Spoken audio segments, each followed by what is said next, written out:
বিসমিল্লাহির রহমানির রহিম নাহমাদুহু ওয়া নুসাল্লি আলা রাসূলিহিল কারীম। সম্মানিত নাজরিন, আজকে আমাদের আলোচ্য বিষয় হলো যে মুহররম মাসের বা ইয়াউমে আশুরার কি ফজিলত। আমরা জানি যে ইসলামিক 12 মাসের মধ্যে 4টি মাস অতি সম্মানীয়, অতি গুরুত্বপূর্ণ।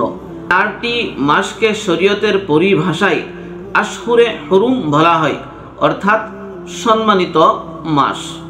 এই 4 মাসের মধ্যে একটি অন্যতম ফজিলত সম্পন্ন মাস হলো মুহররমুল হারাম, যেই মাসকে হাদিসের মধ্যে আসিয়াছে শাহরুল্লাহ বলা হয়েছে, অর্থাৎ আল্লাহর মাস।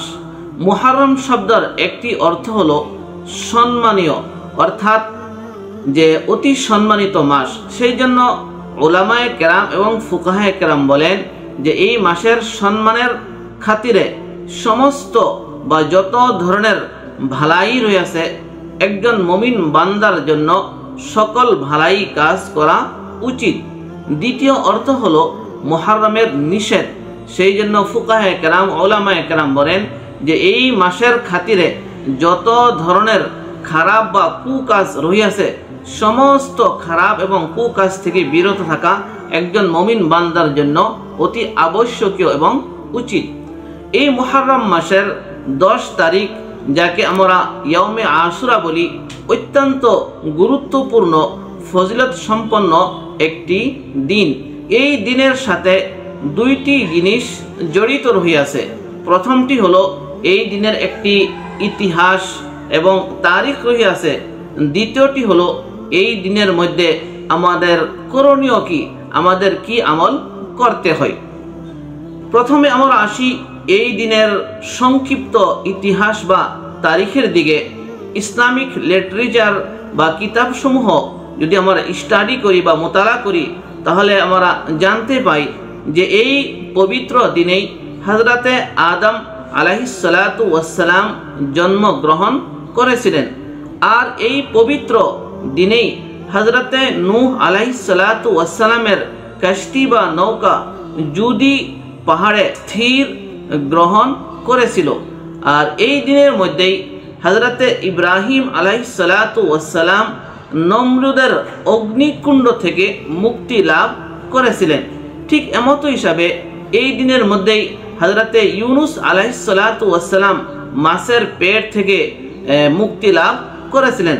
এমতো হিসাবে হযরতে আইয়ুব আলাইহিসসালাতু ওয়াসসালাম এই দিনের মধ্যেই রোগ থেকে আরোগ্য লাভ করেছিলেন।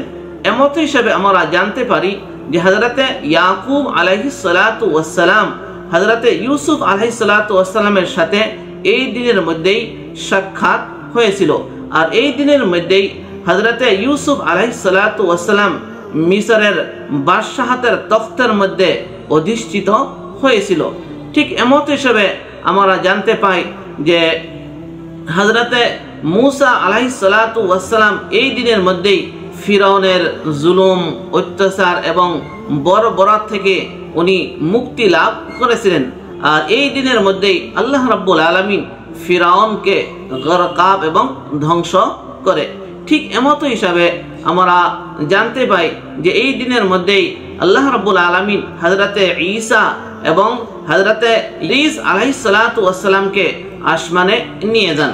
ঠিক এমতো হিসাবে এই দিনের মধ্যে জিগার গোশায়ে রাসূল নবী করিম সাল্লাল্লাহু আলাইহি ওয়াসাল্লামের প্রাণ প্রিয় নাতি হযরতে হুসেন রাদিয়াল্লাহু তাআলা আনহু কে জালিমরা এই দিনের মধ্যে শহীদ করে। এই হলো এই দিনের মুখতাসার আর সংক্ষিপ্ত একটি ইতিহাস। এখন আমরা আসি এই দিনের আমলের দিকে। কুরআন এবং হাদিসের বা ফুকাহায়ে কেরামের যা লিপিবদ্ধ করেছেন সেই দিকে যদি আমরা লক্ষ্য করি, তাহলে এই দিনের মধ্যে বিশেষ 3টি আমল রহিয়াছে। প্রথম আমলটি হলো যে এই দিনের মধ্যে রোজা রাখা। হাদিসের মধ্যে আসিয়াছে আল্লাহর রাসূল সাল্লাল্লাহু আলাইহি ওয়াসাল্লাম বলেন, যদি কোনো মুমিন বান্দায় এই আশুরার দিনে রোজা রাখে, তাহলে সেই বান্দার বিগত 1 বছরের সকল গুনাহে সগীরা মাফ করে দেওয়া হয়। তবে ফুকাহায়ে কেরাম বলেন যে শুধুমাত্র যদি কোনো ব্যক্তি ইয়মে আশুরা রোজা রাখে তাহলে এটা মাকরুহ হবে। সব থেকে উত্তম হলো 9 তারিখ আর 10 তারিখ বা 10 তারিখ বা 11 তারিখ 2 দিন একসাথে রোজা রাখা। আর যদি কোনো ব্যক্তি 9, 10, 11 এই 3 দিন একসাথে রোজা রাখতে চায় তাহলে আরও অতি উত্তম হবে। দ্বিতীয় আমলটি হলো যে নিজের অধীনস্থ ব্যক্তিদের উপর দরাজ হাতে অর্থাৎ নিজের সাধ্য অনুযায়ী প্রশস্ততার সহিত খরচ করা। হযরতে আব্দুল্লাহ ইবনে মাসউদ রাদিয়াল্লাহু তাআলা আনহু থেকে বর্ণিত রহিয়াছে আল্লাহ রাসূল সাল্লাল্লাহু আলাইহি ওয়াসাল্লাম বলেন যে এই পবিত্র আশুরার দিনে যদি কোনো ব্যক্তি নিজের অধীনস্থ ব্যক্তিদের উপর দরাজ হাতে খরচ করে বা সাধ্য অনুযায়ী যদি প্রশস্ততার সহিত খরচ করে, বাকি দিনগুলোতে আল্লাহ রাব্বুল আলামিন সেই ব্যক্তিকে প্রশস্ততার রিজিক দান করবেন। তৃতীয় আমলটি হলো বেশি বেশি করে তওবা ইস্তিগফার করা, ফরাইজের এহতেমাম করা, সুন্নতের প্রতি গুরুত্ব প্রদান করা, সদকা খৈরাত করা।